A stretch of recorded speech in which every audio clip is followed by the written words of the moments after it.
Hey everyone, and welcome back to the Relay, brought to you by the National Transitions of Care Coalition. I'm your host, Val Emmons, and today we're diving into a project that's generating a lot of attention across the healthcare and health IT landscape, the PACIO Project. If you've heard the name but aren't fully clear on what it means, you're not alone. PACIO, spelled PACIO, stands for Post Acute Care Interoperability Project, and it's a major coordinated effort focused on improving data standards during patient transitions of care. With me today is someone deeply involved in leading that work, Dr. Terrence O'Malley, geriatrician, retired clinician from Massachusetts General Hospital, and corresponding faculty member in the Department of Medicine at Harvard Medical School. Many of you heard him speak at our National Transitions of Care Coalition Summit in Washington, D.C.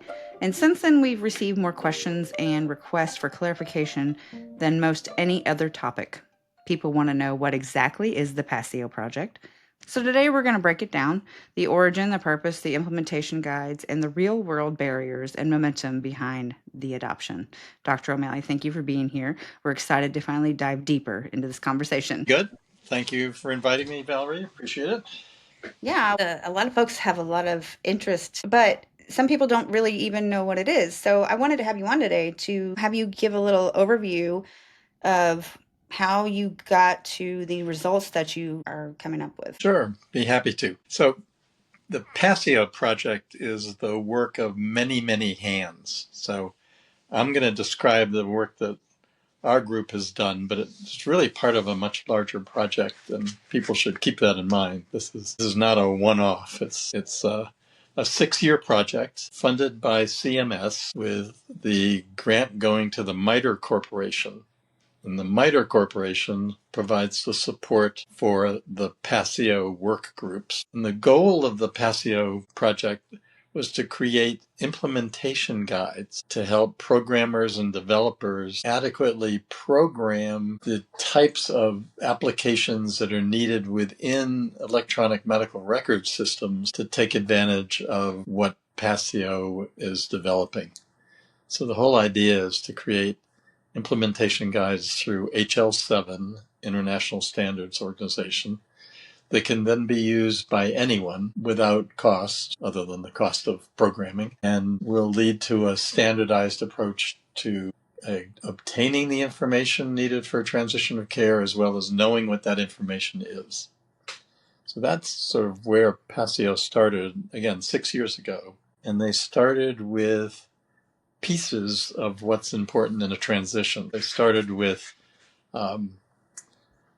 things like cognition, function, speech language, communication skills. The NCPDP, the pharmacy group, also developed a standardized pharmacy care plan, which outlines medications in great detail. Cognition, function, medications, ability to communicate, those are all critical pieces of transitions of care. And then at year 4, the Transitions of Care project came about, and we essentially just gathered up all of the previous implementation guides that PACIO had built and added to it a new one, which is actually defining the information that's needed for a transition of care. Hopefully, do you have any questions to that up to that point? Well, explain, how do you see PACIO interacting with the work of transitions of care on the larger scale? Like, how do you see implementing that? How does it fit into the national effort to improve transitions of care? Yeah, that's a great question.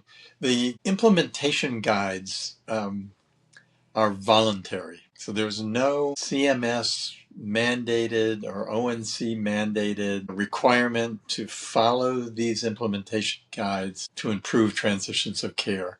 And that's an important point, because the people who are going to be implementing are those who have the resources to implement, who have the interest to implement, and who also understand the business case for implementing standardized, excellent, complete transitions of care. And I think the hospitals are going to be the ones, and the managed care groups are going to be the ones to do this, because they're on the hook for bad transitions of care. If someone gets readmitted, it's on their dime. So there's a push to implement, but again, it's voluntary. So, what would be the biggest misunderstanding these healthcare systems have about implementing the standards? Well, I think they understand that their problem is that they've got so many mandates that they have to adhere to and respond to. It's really hard for them to prioritize. It's really kind of whack-a-mole. They're going to do what they have to do now and hope that by the time they have to do something they want to do, they'll have the bandwidth to do it. Because there's a constant stream of requirements from CMS and ONC that really Right. take a tremendous amount of effort. So, that's really the real world barrier that they Yeah, face when trying to use the data formats during transitions. yeah, and the fact that those formats are now standardized and are accessible makes it a little easier to do, but it still has to get in the queue of all the other IT work that these organizations have to do, and it's daunting. We think the National Transitions of Care group and our group, we think transitions are the center of the universe, and they are, but not everyone shares that view. It's the most crucial element. Transitions of care is the most crucial element to, successful transitions of care. So, what is the current CMS or ONC policies that support the adoption, and where are those gaps? Well, there's several things that ONC and CMS are doing that are fantastic. And they have several years ago agreed on an interoperability roadmap that is intertwined. So ONC and CMS are supporting each other to create the infrastructure needed for the interoperable exchange of healthcare information. And what interoperable exchange means is that the information is in a standardized format. It's in a language that everyone understands. It's unambiguous, clear to everyone, means what you say it means. And then so you agree on the language, and then you agree on the way you're going to move that information around, the transport. And ONC and CMS have backed the transport standard called FHIR, F-H-I-R, Fast Healthcare Interoperability Resources. That's an HL7 creation. So what they have done by pushing FHIR, they've pushed it in several ways. They have made it the policy of ONC and CMS to move towards FHIR. They have also supported groups who are building FHIR resources, the implementation guide. And they have also, what we have done, we have synced up with another major effort from ONC, which is called the US CDI, US Core Data for Interoperability, and US Core. This is information that ONC has specified that any certified electronic medical record, in order to maintain their certification, they need to be able to find, send, receive, store some critical information, which is in the US core data. And if they don't have that, then they no longer are certified. And if they're no longer certified, it severely impacts their ability to be reimbursed for their services. Huge, huge push.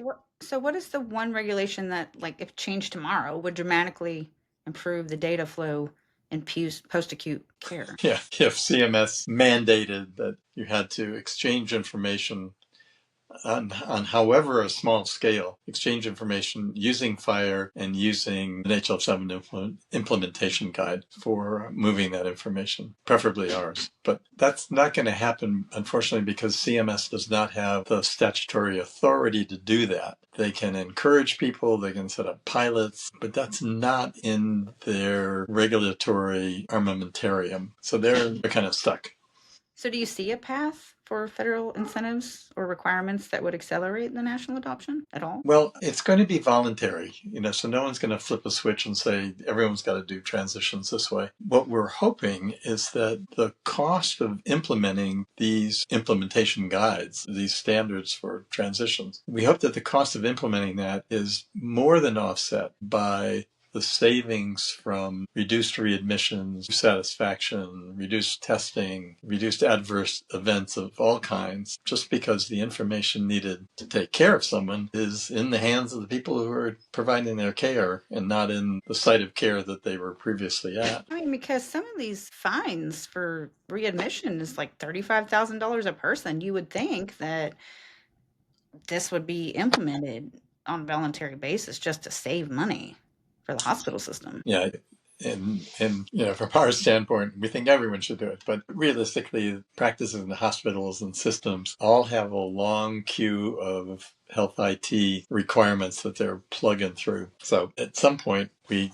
expect that this will rise to a sufficient priority to get the resources to have it get done. Yeah, you said earlier that, we live in the bubble where we think transitions are the most important thing, and I couldn't remember who it was, but it was Don Berwick who I Oh, sure. asked when we Yep. were in DC and we were at a press conference, and he literally said years ago, transitions of care is the most important thing when you're combating readmissions and having successful outcomes for patients. So it's kind of horrible to think that we're on top of this, but hospital systems that are actually doing this stuff, they don't really see it that way. Well, it's not that they don't see it that way. I just think there's so many things between them and seeing this that it's hard for them to focus on it. Because it really takes a major effort. It's not just programming your computers. It has all sorts of trickle-down effects on workflow. How do you collect the data in the first place? Where do you put it in your system? How do you pull it out? Who governs it? So there are all sorts of complications to do it. It's not.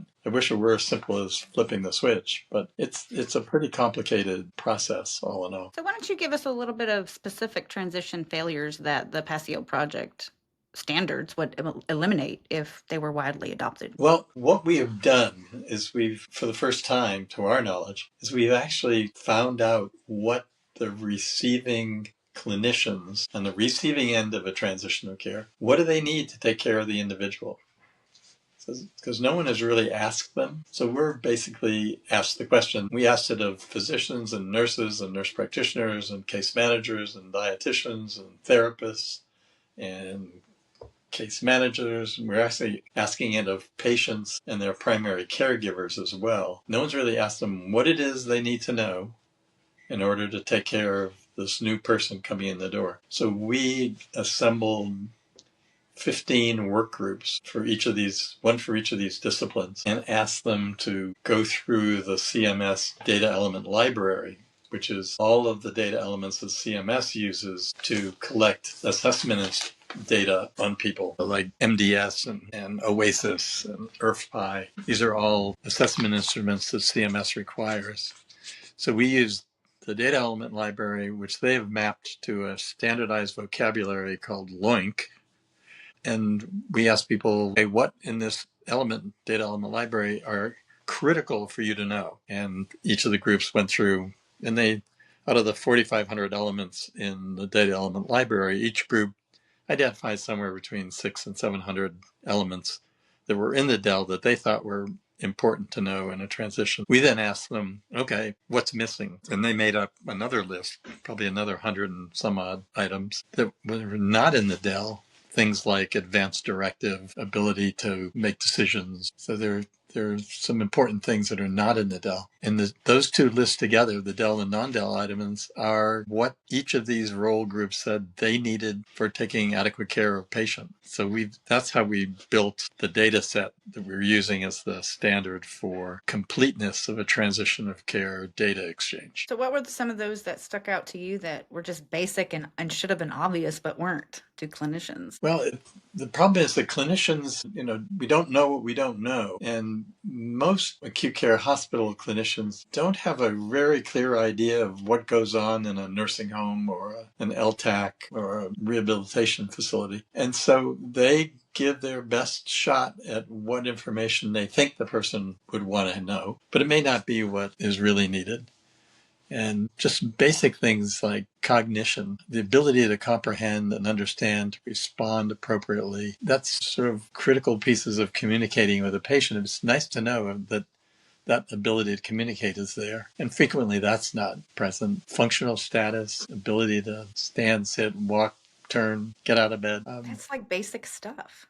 Oh, this is not rocket science. There's nothing, it's not Right. pure. Right. And the things that were not in, so a lot of that's already in the DEL. Things that weren't in the DEL were things like high risk activities. So activities that put either the patient or staff at risk, violent behavior, and a lot of high risk medications, for example, and high risk medication management. tapering schedules for steroids, for narcotics, duration of antibiotics. I mean, there's hundreds of items that you would think you could say, oh, sure, I'll just include that. In reality, the demands on the physicians and clinicians who are discharging patients is so great that to ask them to include 800 or 900 data elements in the standard transition of care is just never going to happen, which leads me to the second part of PACIO, which is we're now working on AI-assisted processes to actually abstract, compile, and identify gaps in the standard transitions of care data set. So Oh, that so you could put like, does this person take this medication? If not, then move on to the next question. You would probably cut out a lot of questions you'd have to ask just by asking those first basic simple questions. well, one would hope. Right. Nothing Yeah, simple. but the workflows for the clinicians who are gathering this data are going to have to change because we're asking for data that people don't normally collect. It's certainly reasonable and people will collect it, but they won't collect it unless there's a good reason to. It seems like implementing the PACIO project into your system would improve care for high-risk populations, older adults, dual eligibles, and then patients with cognitive impairment. Yeah. Hopefully folks will hop on this. Where are you Well, already seeing measurable outcomes from early pilots and implementation sites? well, sort of focused that have focused on improving transitions by improving data have shown improvement in readmission reduction and satisfaction and outcomes of care. When I was at Mass General as part of Partners Healthcare, we had a long 15-year project to improve transitions. And we did a small sample of essential data elements. We probably got up to 25, but it made a difference. High-risk operations like anticoagulation, getting information on what the Coumadin dose was, what the last INR was, what the next dose should be, who's managing it, how long is it there, why are they getting it. These are just sort of basic pieces of information that improve care and safety in particular. So, what role should the major health systems play in pushing vendors to adopt these compliance standards? Well, that's a very good question because you're absolutely right. The major customers for the EHR vendors have a lot to say about what their systems can and cannot do. And so to the extent that systems know and customers of these vendors what they want, they have the opportunity to express that to the vendors and say, this is what we want. And again, that's a great question because they do have the responsibility to do that and should take advantage of it. It's like voting. You've got an opportunity to influence the outcome of your EHR vendor, so take advantage of it and have them provide you with what you need and help you get to where you want to get. Right, because you're paying them ultimately. Right, exactly. And that's a very powerful relationship to have. So,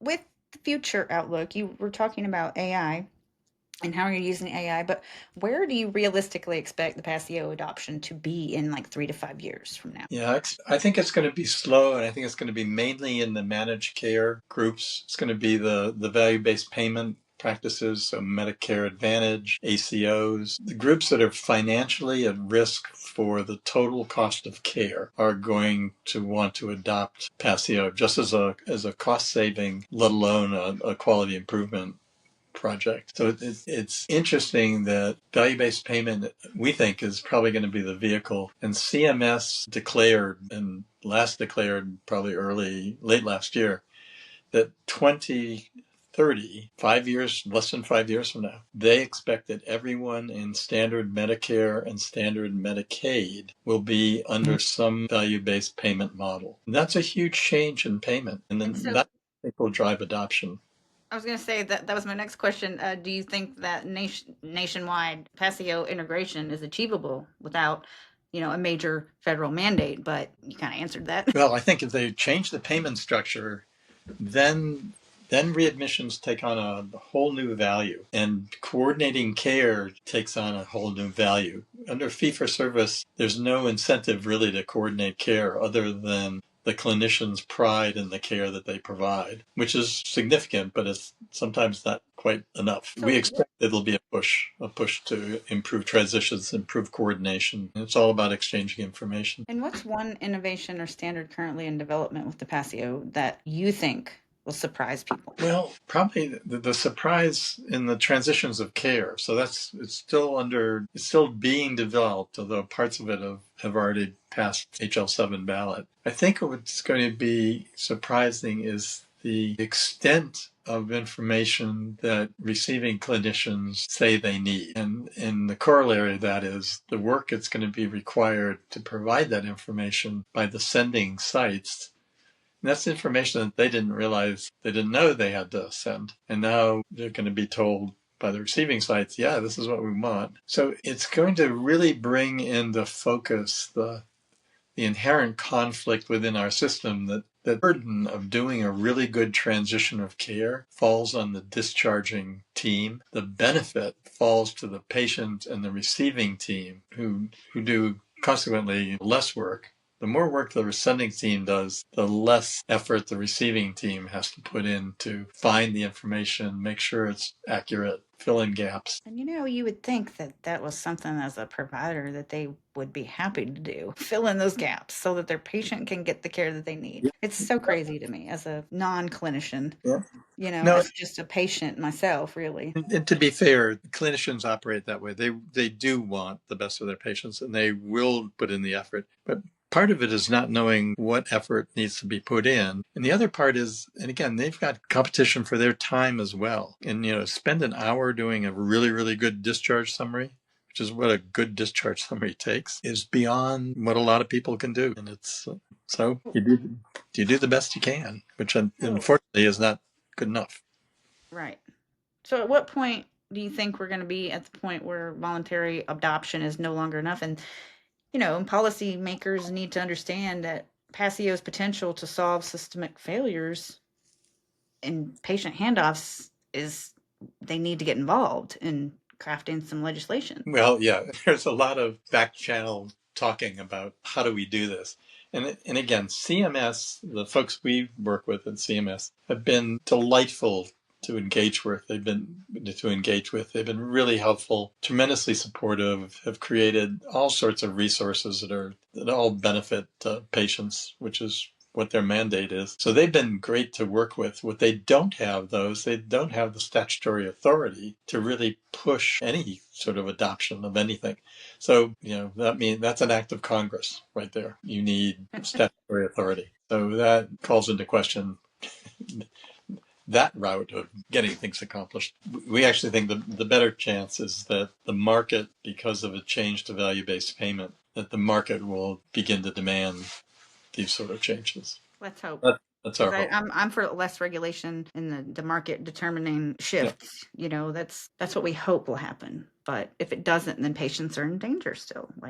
But it's just, the Venn diagram between what discharging clinicians feel they can provide overlapped with what the receiving clinicians say they need. It's not a big overlap. It's probably 30 or 40%. So there's a huge gap in what receiving clinicians say they need and what they're getting. And there's a lot of literature that supports the fact that information exchange at transitions is really inadequate. And that for years, though, it's not like this is a new topic. It's exactly right. So why do you think post-acute care has been excluded from interoperability progress for so long, and who benefits from that stagnation? Yeah, well, that goes back to the High Tech Act. Is that 2016 when the acute care sites, ambulatory care, received $33 billion to acquire certified health information technology and then use it meaningfully. So that was the meaningful use stuff. And post-acute care was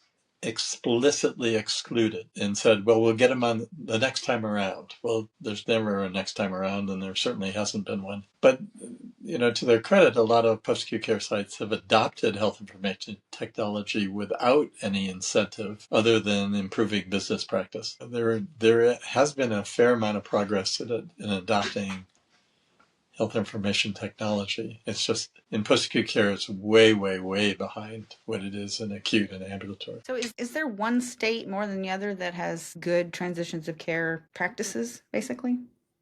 Well, I mean, there are some states that do a lot better at supporting information exchange. Maryland comes to mind, Colorado, Washington. So these are states that have solved some pretty knotty problems about exchanging information around critical events. And again, by not naming others, I don't mean to say that there's no other work being done. There's a lot of work being done, but those three kind of stand out in my mind.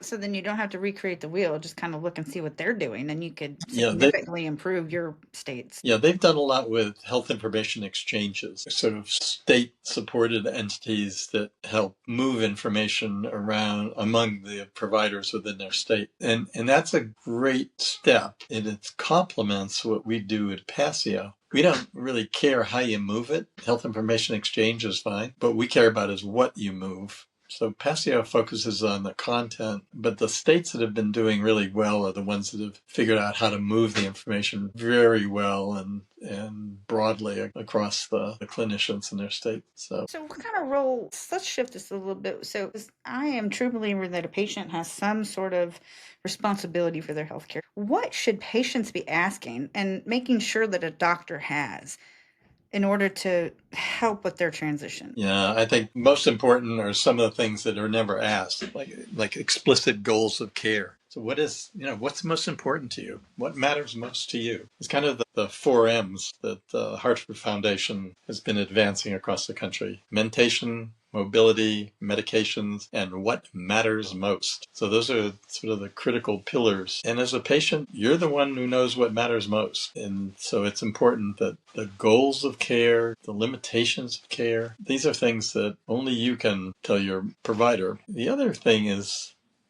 you're also the one who can tell what's acceptable to you or not, what you would accept as a reasonable intervention or non-intervention, a medication, a cost, whatever. So it's important that the clinicians know what is most important to you and what sort of the limits are on what it is that's acceptable to you. That would go a long way. So there are a lot of standardized models for getting some of that information available. There's I won't name them, so but there are several.